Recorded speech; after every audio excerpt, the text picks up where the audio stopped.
everybody. I'm Brittany Lewis, a breaking news reporter here at Forbes. Joining me once again is Clifford Winston, a senior fellow of economic studies at the Brookings Institution and author of Revitalizing a Nation, Competition and Innovation in the U.S. Transportation System. Clifford, thank you so much for joining me. Stop you again. It's so great to speak with you again, and I'm excited for the conversation today because earlier in January, New York City implemented a congestion price, and it costs drivers $9 during peak hours if they enter Manhattan below 60th Street on certain local streets. Now that it's been implemented for close to a month, you wrote an op-ed entitled this, Why Trump Must Allow New York City's Congestion Pricing to Continue. Can you explain your argument? So the basic idea is that this is an experiment. So we have to recognize that this is the first time we've had congestion pricing implemented in the U.S. in an urban area. And there are things we can learn. And they also take time. So, you will see initial responses, people changing, their travel time, when they leave, changing modes, so on and so forth. That gives you some idea about what responses are going to be. But that's going to take a while. They're going to decide, well, maybe, I just am going to change something else. And I don't find this particularly fun. I may even quit my job, right? But there are other things, too, that could go on. People could say, this is really working out in the sense that my travel time is much less. I think I'm going to look for a new job. Because what really helped me from working further away was the commute was too long, take too much time. So I'm going to now start checking that out, okay? And there are a variety of things like that, but they could take, several months to a number of years. So I think that the main point of my piece was to give it time. That is, Trump is talked about pulling it, and that would be a huge mistake because we have an opportunity to learn how people are going to respond, both in the short run, but more importantly, in the long run. And we need to give it a chance. As you said, it's an experiment. It's really in its infancy stages here. It was implemented at the beginning of January, and there are pros and cons lists for the congestion pricing. If you talk to anyone who's pro or against it, you can say, you know what, that could be a good argument. So here are some of the pros. It's better for the environment. It will give the MTA money to fix the bus, train, and subway systems, and it will free up traffic in Manhattan. Some cons are that it could impact businesses in the city if there's less foot traffic from people not commuting to work or people who don't feel like making the trek into the city paying that $9, and that it could disproportionately impact lower or middle income people who that $9 is a bigger burden on them. So when you're thinking about this, when will we find out if this experiment works, A, and B, whose pros and cons lists are we going to go off of to see that it works? Again, the important point that I want to make is it's going to take time. Because there are many things that people can do, as I just suggested, switching jobs, employers could change the kind of people they're looking for. We can see other kinds of things in terms of on the production side, benefits from not having to keep higher inventories because you have more reliable shipments, greater influx of products that are outside of New York because it's more reliable, all these sorts of things. And those take probably numbers of years. So, I don't think it's a good idea to think in terms of months. I think it's a good idea to be committed and say, look, we're going to look for a broader set of responses than just a few people paying more and a few people paying less, all that kind of stuff. That's too provincial a view, right? And I think that's a mistake. So we're going to have to wait a while to see all these things. But I think in the process, we will realize that maybe the cons are cons for a short period of time, but actually, no, these people are not hurt. So just a quick example, I mentioned people could change jobs. So you'll hear, let's say, taxi drivers saying, we're losing business. Okay, not enough people coming in. I'm not taking people around. All right, fair enough. But then that same person might say, I have better access to work in other areas because there's less congestion. Maybe I ought to switch to those kinds of areas and maybe even get a different job if such a thing is available. And I may be better off in the process. So, that's the kind of thing that we need to start thinking about, is changes people could make. The general point in terms of concepts that we're talking about here, what congestion pricing is trying to do is to reduce the full cost of distance. You see, what is a real challenge in any economy is that we're never in two places at once. And there are huge benefits if we were, right? If we were two places once, we could be at work and at home. Some people work from home, but that doesn't happen. You could be on vacation and at home. Doesn't happen. You can get some commodities from abroad, but have them in your firm. No, it doesn't happen. You got to ship the stuff, right? So what we're trying to do is overcome the full cost of distance. And the thing that I think that is new and useful is pointing out what actually is involved in the full cost of distance. That's many things. First, out-of-pocket costs, right? So that's the toll. But then travel time, that's a cost, right? You have to commit some of your time to that, and you could be doing something else. Plus, it could piss you off. That counts, right? The reliability of travel time. You're nervous. You don't know when you're going to arrive. If you're a firm, you don't know when your shipments are going to arrive. You got to hold bigger inventories. 3, accident costs. En route, no matter what mode, you could always get into a crash. Okay? So that's a lot. And what is congestion pricing doing? Well, yes, it's raising out-of-pocket costs, but it's reducing travel time, improving the reliability of travel time, and in principle, because there's less exposure to other cars, it could be improving safety. So a cost of distance is that it affects work.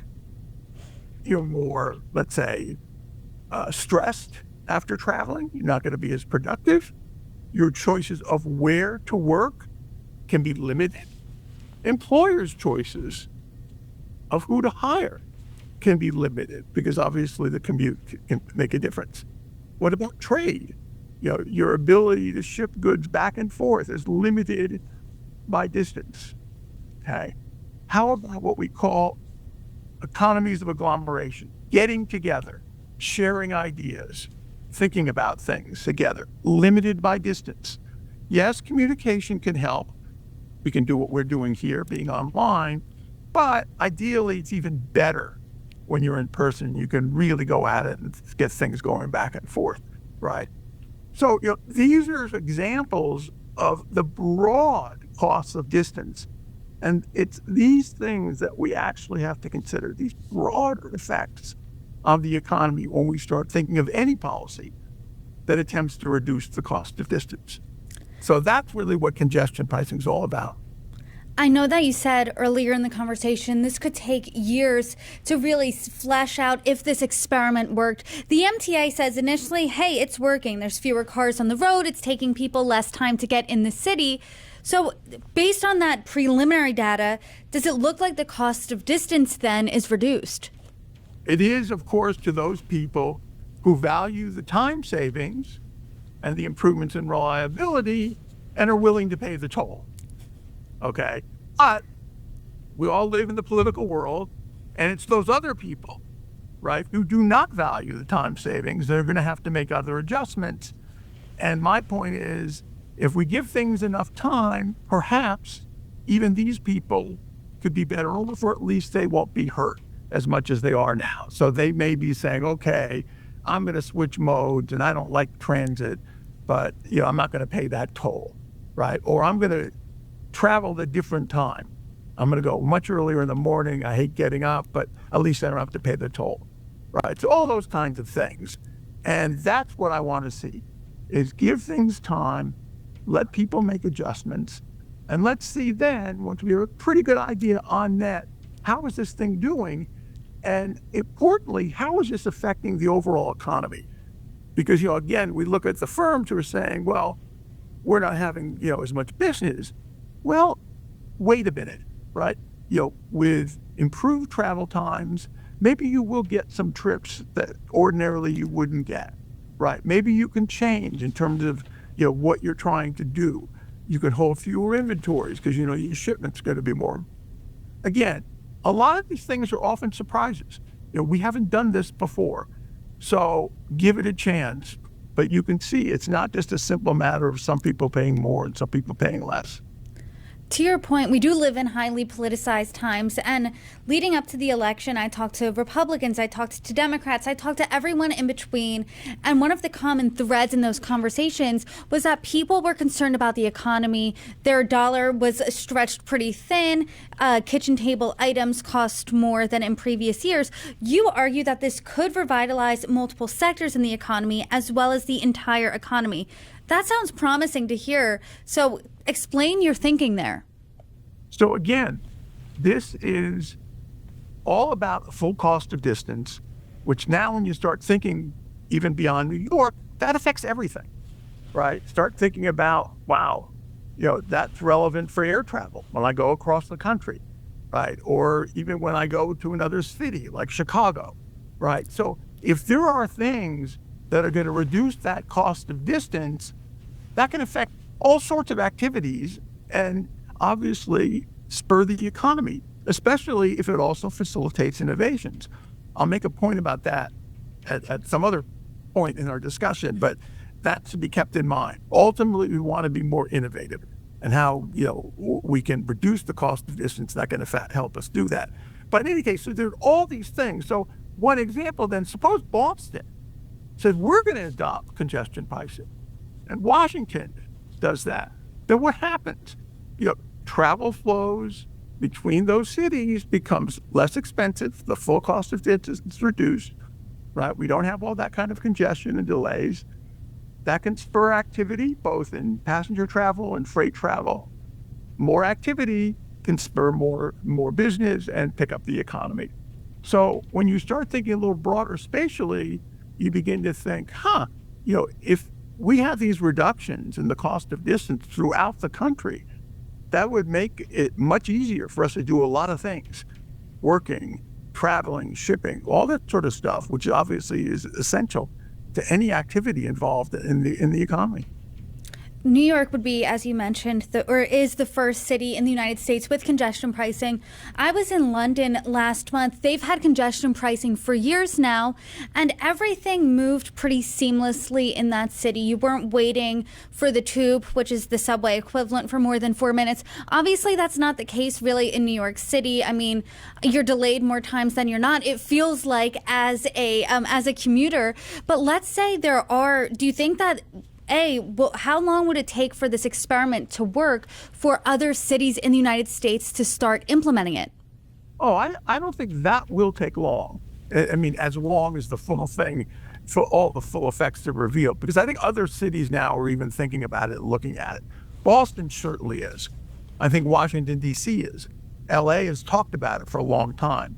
I mean, remember, a lot of cities now already have a variant of congestion pricing in the form of HOT lanes, right? The high occupancy toll lanes, where you can pay an extra fee, right, as a solo driver to drive in a lane for carpoolers. That's a form of congestion pricing, and people, are satisfied with that. And those HOT lanes exist throughout the country. So this is not really that foreign a concept to people. And I think, they've been satisfied with HOT lanes. So I think they'll just see, hey, we're just going to do this now in the whole urban area, and let's see how it goes. And, New York shows some promising results. Let's see how things are going to go here. So I think within a year, if New York's experiment is allowed to continue, if it goes smoothly and we get a fair reporting of what's happening, that there'll at least be one city that says, hey, we want to go forward with this. In your book, Revitalizing a Nation, you talk about innovation in the United States transportation system. You said that congestion pricing could spur innovation. Talk to us about that. I'm really hopeful for in the longer term is the country really start to accept autonomous transportation. It's the future. That's a game changer. We're talking about benefits in the trillions. It can solve countless problems. So, and I'll get to explain exactly what I mean. But we can see from congestion pricing the possibility of reducing the full cost of distance. If people see that and start thinking that way, then it'll be much easier to make the point, there's another change that could reduce the full cost of distance by even more. Autonomous vehicles, and I mean all vehicles. Consider autonomous cars. Already, you're going to get not just a reduction in safety, you're pretty much going to have an elimination of accidents. That's a huge benefit right off the top, right? In terms of costs, it could be much less because you're not going to have to pay the capital costs of owning a car. You'll share these things. The insurance costs will be much less. So your out-of-pocket costs are probably going to be less than what you're paying now, certainly closer. Travel time will be improved greatly. Reliability will be improved. With autonomous vehicles, there's no question there'll be fundamental changes in land use. You're not going to have to live so close to where you're working now because of your commute. You'll be able to go back a little bit further, a bigger house, a bigger lot, and just kick back and do some work as you're cruising in. Even if, it'll probably even be faster, but even if it's longer, you can get some things done. The possibilities are really endless. And the benefits are so huge. But what I think is so unfortunate is there's no excitement about this policy. No one seems to care. It's never mentioned, certainly in the past administration, and it's certainly not mentioned in the current administration. But this can have such an impact on so many ways in our lives. It really is somewhat tragic that we just can't generate any excitement. But I think congestion pricing could do that. People will see, if we really can reduce the full cost of distance, that makes things a lot better. And then they'll be open to the idea, autonomous vehicles could do that and could do that probably much better than just putting tolls and keeping non-autonomous vehicles on the road. And then things really can open up. It's interesting because with my conversations with New Yorkers and people in New Jersey, the sentiment most of the time is a little bit negative towards the congestion pricing because everyone's just thinking of that $9 fee.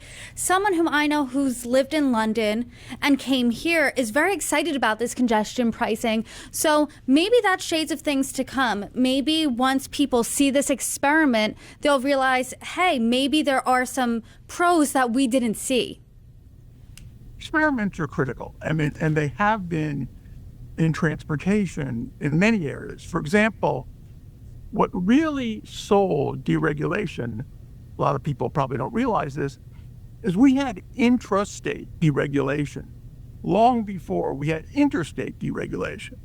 That is, air travel in California was not subject to regulation.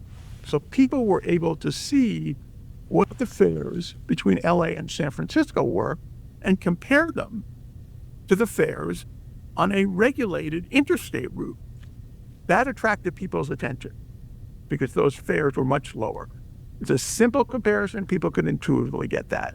And that really was very important in leading to deregulation. So that's a good example of experiment. I think Uber is a great example of an experiment, right? Here we see the use of technology, improving urban transportation, and raising the question, could private sector transportation offerings do more than they're doing now? So we don't have the current problems with the subway system, which just cost a fortune. Regardless of its strengths, the thing is so heavily subsidized, and it's always running into financial problems. Maybe there's a better way. Now, my answer would be autonomy is going to do it. And who knows then what's going to be left of that system. That's, another problem. But that's what's so important. Think in terms of experiments, give them a chance and learn from them. And I think, people around the world have done that in some ways with congestion pricing. And I think if we start doing that here, we're going to learn a lot. And my most important appeal now is just to the Trump administration, please give it a chance. Don't interrupt it. Let it go for a while. Let's see what we can learn. Well, Clifford, I always appreciate our conversations. I always feel like I learn a lot. So as we see this experiment continue and as other things arise within the economy, which I'm sure they will, I hope you come back on and join me. Thank you so much for your time. Yeah, good to be here, and I really enjoyed talking with you too.